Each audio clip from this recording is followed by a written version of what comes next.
Hello दोस्तों, स्वागत है आपका क्रेजी क्रिप्टो मिंटू में। आज बात करेंगे हम मार्केट के हालात पर। मार्केट के हालात जो इतने वो कहते हैं भयंकर तरीके से ख़राब हो रहे हैं, उसके बारे में थोड़ा सा, ये क्यों हो रहे हैं, देखिए वो जानना बहुत ज़रूरी है। मैं आपको बहुत सिंपल तरीके से समझाने की कोशिश करूँगा कि ये हालात क्यों हैं और अभी कितना रहने वाले हैं। ये हालात होने के 3-4 कारण हैं मेन। तो चलिए उन पे बात करने से पहले अगर आप चैनल पर नए हैं तो प्लीज़ लाइक, सब्सक्राइब और शेयर ज़रूर कीजिए। अब बात करते हैं कि BTC, इथेरियम और जितने भी अपने ये कॉइन है इतना क्यों गिर रहे हैं। उसके पीछे जो कारण है, मेन कारण तो अभी जो आया अमेरिका के जो नंबर्स आए, CPI नंबर्स, उनकी वजह से। क्योंकि वहाँ इन्फ्लेशन रेट आपका जो है बढ़ रहा है धीरे धीरे, और वो 8.6 जो इनका नंबर आया उसके हिसाब से वहाँ ब्याज दरें बढ़ेंगी। और ब्याज दरें जब बढ़ती हैं तो देखिए दूर तक इसका इम्पैक्ट जाता है।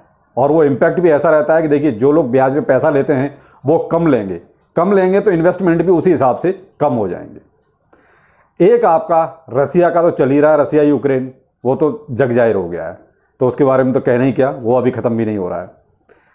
तीसरी एक न्यूज़ आई थी बीच में ओपेक की, कि जहाँ पर इन्होंने जो अपना तेल का जो संगठन है, जो तेल निकालते हैं कच्चा तेल, उन्होंने कहा था कि हम इसकी क्वांटिटी यानी कि जो तेल निकालने की क्षमता है उसको और बढ़ा देंगे। तो तब ये लगा कि शायद जब वो तेल का क्वांटिटी बढ़ेगी तो देखिए मार्केट में जब कुछ चीज़ ज़्यादा हो जाएगी तो रेट कम होगा। लेकिन वहाँ रूस ने अड़ंगा दिया। रूस ने कह दिया जी मैं सस्ता नहीं करूँगा तेल। तो देखिए वो मामला वहीं का वहीं रह गया, यानी जो महंगा था महंगा ही रह गया। बेशक तेल की क्वांटिटी बढ़ी या ना बढ़ी वो एक अलग मैटर है, लेकिन रूस ने जब ये कह दिया कि मैं सस्ता नहीं करूँगा तो इसका इम्पैक्ट जैसा था वैसा ही रहा। चौथी चीज़ आ गई साहब हमारे RBI गवर्नर साहब की। उन्होंने भी कल जो है रेपो रेट बढ़ा दिया। रेपो रेट से मतलब होता है कि आपका जो RBI जिस रेट पर बैंक को पैसा उधार देता है, हम लोग बैंक से लेते हैं ना कि RBI से लेते हैं, लेकिन बैंक भी कहीं से पैसा लेते हैं तो वो लेते हैं RBI से। तो RBI भी पैसा देने का ब्याज वसूलता है, तो उसने भी 50 पैसे जो है कल रेपो रेट बढ़ा दिया। यानी जब बैंक को ही कर्जा महंगा मिलेगा तो वो हम लोगों को भी महंगा ही मिलेगा। तो जब बैंक पीछे से, वो कहते हैं जब पीछे सस्ता मिलेगा तो बैंक भी सस्ता कर देते हैं हमारे लिए, लेकिन जब बैंक ही पीछे से जो महंगा लेके आएंगे RBI से तो फिर वो हमें भी महंगा ही देंगे।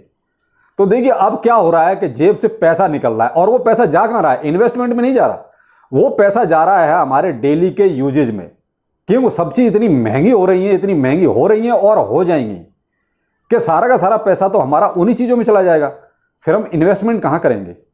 तो इन्वेस्टमेंट करने के लिए हमारी जेब में पैसा नहीं बच रहा। भाई इन्वेस्टमेंट कब होता है, जब हमारी जेब में पैसा हो, या कहीं से हम जहाँ जहाँ पैसा हमारा लग रहा है वहाँ से थोड़ी थोड़ी बचत हो। जब थोड़ी थोड़ी बचत होती है तब जाके हम कोई इन्वेस्टमेंट करते हैं। तो इसीलिए अभी सारी की सारी चीज़ें ये डाउन है। अपना क्रिप्टो मार्केट भी डाउन है, स्टॉक मार्केट भी डाउन है। आप कहीं का भी कोई भी फाइनेंशियल इंस्टीट्यूट उठा के देख लीजिए, सारी चीज़ें नीचे जा रही हैं। और उसकी वजह वही है महंगाई, चारों तरफ से बैड न्यूज।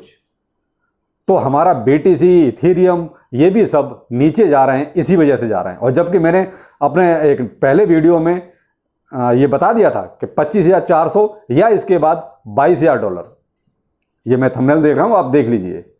मैंने इस वीडियो में क्लियर काटा था, जबकि उस टाइम जब नंबर्स आए भी नहीं थे। ये तो नंबर्स आने के बाद ये सब होना शुरू हुआ है, लेकिन नंबर्स उस टाइम नहीं आए थे। लेकिन मैं क्या है कि वो नंबर्स नहीं, मैंने तो और भी सारी चीज़ें, बहुत सी चीज़ें देख रहा हूँ, उस हिसाब से मैंने वो पहले ही बता दिया था कि BTC या तो यहाँ तक जाएगा या इसके बाद $22,000 तक जाएगा। और इथेरियम अपना जो है $1,200 तक जा सकता है। अभी देखिए 1400 समथिंग चल रहा है, और ये लगभग 13.5% की इसमें गिरावट आई है। तो ये मैं कह रहा हूँ ये $1,200 से भी नीचे जा सकता है अगर हालात ऐसे ही रहे तो। और अभी हालात भी सुधरने के कोई चांस नहीं है, कोई उम्मीद दूर दूर तक अभी ऐसी नज़र नहीं आती। देखिए मैं कोई डराने वाली बात नहीं कर रहा हूँ, जो हकीकत है वही बोल रहा हूँ। अब यहाँ पर एक चीज़ और मैं आपको एक छोटी शेयर करना चाहूँगा। मुझे नहीं पता ये व्यूअर मेरा कोई नया है या पहले से है, पहली बार कमेंट आया तो मैंने पढ़ा।